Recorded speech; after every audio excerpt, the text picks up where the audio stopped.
Nagpapatuloy pa rin ang rehabilitasyon ng mga nasalantang lugar ng Bagyong Yolanda na binansagang new normal ng climate change advocates. Isa sa mga lugar na nakapagdala ng malaking pinsala ay ang Eastern Samar at isang mabuting balita ang handog ng Philippine Red Cross at United Arab Emirates para sa mga residente nito. Kung ano ito, alamin natin sa ulat ni Ara Perez.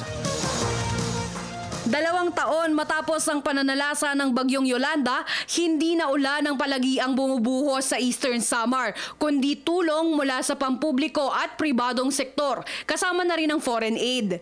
Sa pagkakataong ito, isang healthcare facility ang ipatatayo para sa 7 munisipalidad ng Eastern Samar, selyado sa cooperation agreement ng Philippine Red Cross at United Arab Emirates.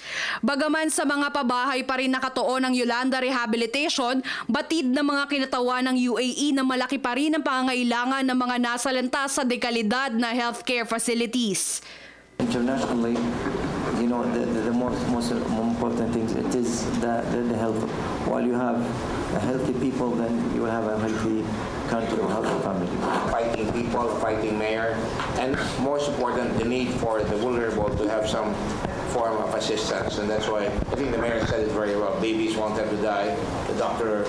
Malone also said that, you know, maternal deaths will go down, but at the same time, primary health care, emergency needs such as, you know, assessment right away. You don't have to ride all the way to Tacloban to find out what's wrong with them. You now have diagnostic capability in the ultrasound and the X-ray. That saves a lot of money and that provides a lot of relief, not just for the typhoon, but for the whole lifetime of the people there. Pagtutuunan ng pansin ng gagawing healthcare center ang mga ina at kanilang mga anak. Partikular na sa child immunization, prenatal, delivery at postnatal care. Ayon kay Ambassador Alcadja, sa mabisang maternal healthcare salat ang mga taga-Eastern Samar.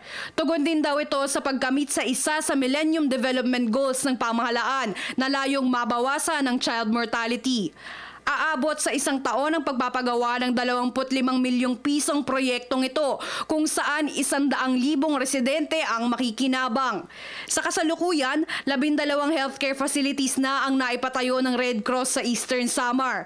38 healthcare facilities naman ang nagagamit na sa lahat ng mga naapektuhang lugar ng Bagyong Yolanda. Para sa Telebisyon ng Bayan, Ara Perez.